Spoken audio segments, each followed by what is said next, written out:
Well, as we have been reporting, Attorney General William Barr is threatening to cancel his appointment to testify in front of the House Judiciary Committee this coming Thursday. The dispute apparently is over who questions him. Well, one member of that committee joins us now. She is Pennsylvania Democratic Congresswoman Madeleine Dean, who also serves on the House Financial Services Committee. Congresswoman, welcome to Fox News Channel. Good morning. Thanks for having me. Of course. Well, the Department of Justice, we're told, that it objects to both the Democratic and the Republican counsels of the committee questioning Barr after the traditional questions from you guys, the members. And they also apparently object to plans to go into executive session if you start discussing redacted grand jury testimony. So with all of that, do you think that the Attorney General will show? I have no idea, but I do know that our Judiciary Committee takes very seriously our duty to complete these investigations and to speak to Attorney General Barr and to get the facts before the American public. And I believe it is our independent decision how we run our committee hearings. So I fully support our committee's plan to have individual members question, to have our counsel question. And of course, the purpose of going behind closed doors is if there's anything that is confidential, that is grand jury material that we would actually need to be able to talk to Attorney General Barr about.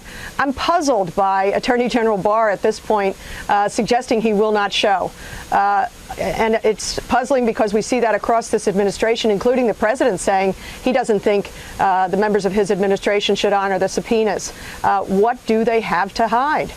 Well, Barr could say you guys are trying to change the rules. Do the counsels usually talk to people who are witnesses after members of Congress in your committee when you have your hearings? Historically, that has been one of the committee formations, so it is not without precedent. And also, we are a co-equal branch. We actually get to determine fair rules for the operation of our committee, and the purpose is singular: to get all of the information, before the American people. Because let's take a look at what the Mueller report showed. It showed sweeping and systematic interference by Russia in our 2016 election.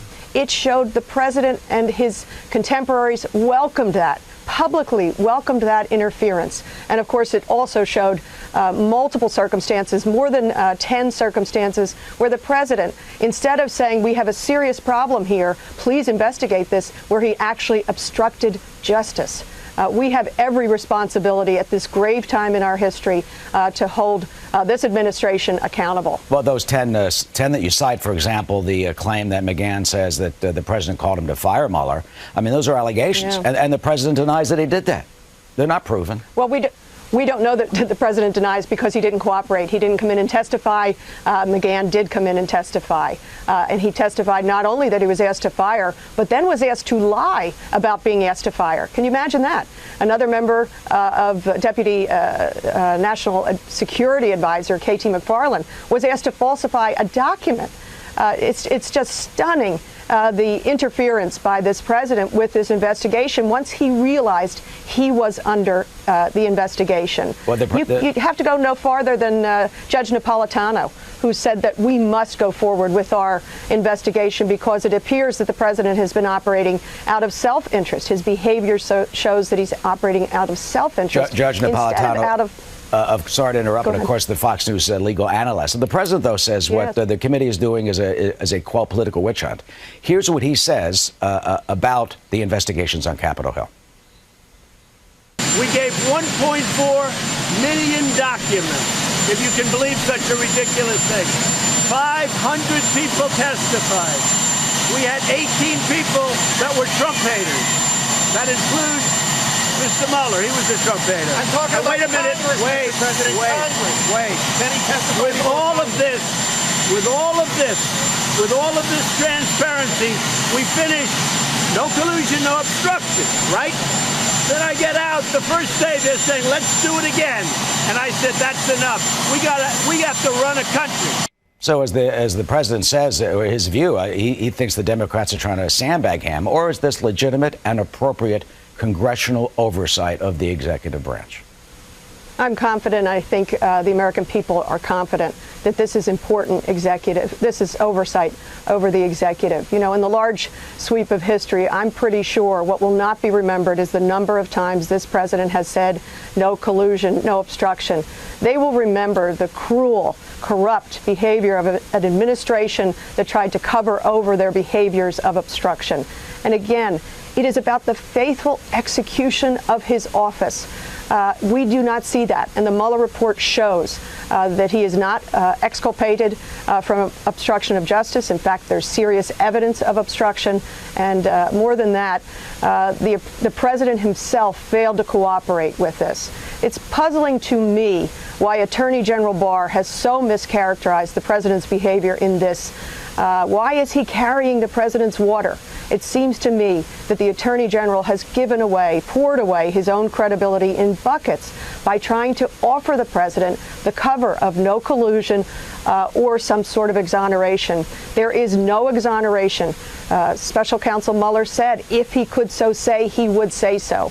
But instead what he said is, I am obligated to preserve for the future, at a time when perhaps this president could be indicted once he is out of office, the testimony, the information, the facts, and the data, so that they are before the American people. That's what I think my job is as a member of Congress and as a member of the Judiciary Committee. So I look forward to Attorney General Barr coming before us, and if he doesn't, we'll make sure that we use our subpoena power and the justice system to make sure he comes and talks to the American people. Congressman from Pennsylvania, Madeleine Dean, Democrat, member of the Judiciary Committee. Of course, the president has vowed to fight the subpoenas.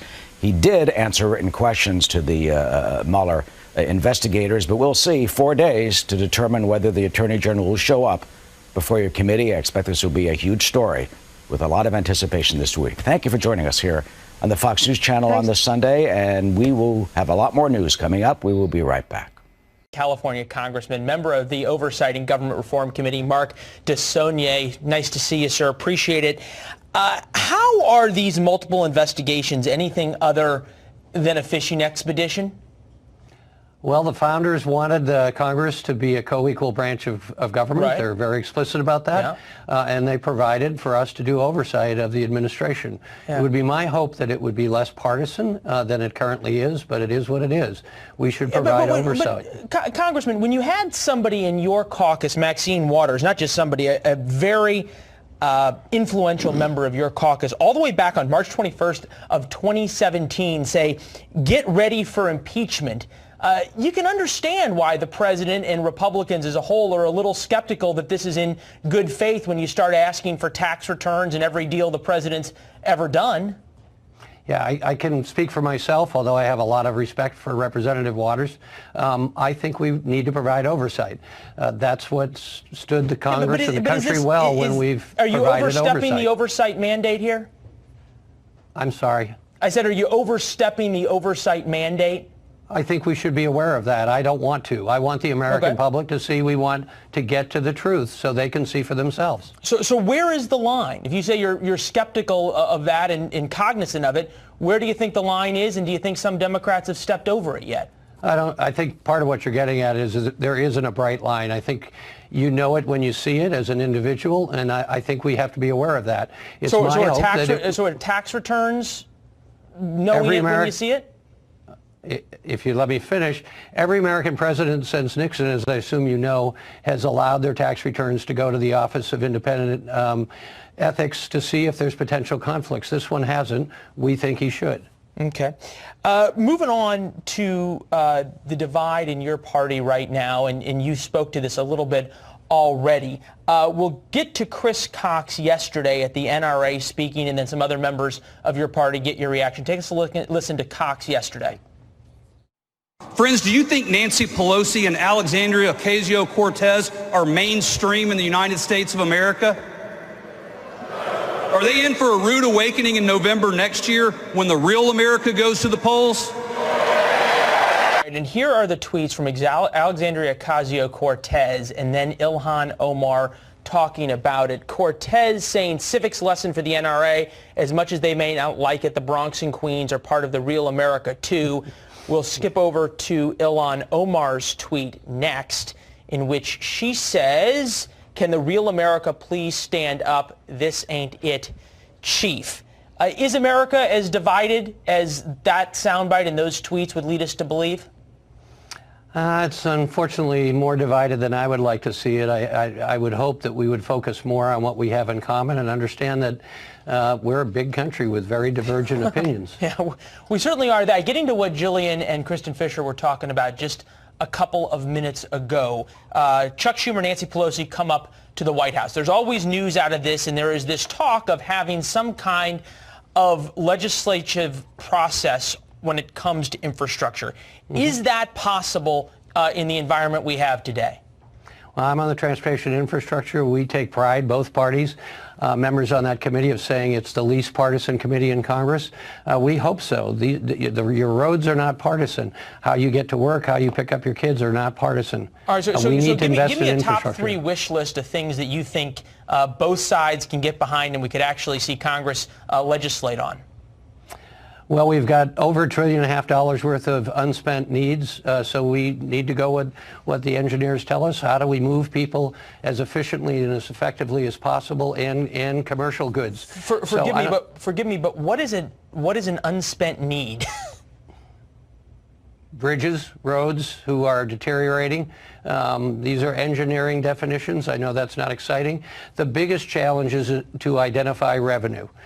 We can do efficiencies to make it more efficient, but the analyst says that won't get us where we need to go. So the biggest problem is coming up and identifying, do we increase the gas tax when that's an imposition on Americans? Do we do something else? Somebody's got to pay for this. Yeah, especially an imposition when it comes to rural America. Mark DeSaulnier, gentleman from California, we appreciate you being here with us, sir. Thank you. Thank you. Thanks for giving me the time. Well, you're welcome to come back anytime. It's good to see you. Enjoy a Saturday in California, sir. I will. All right.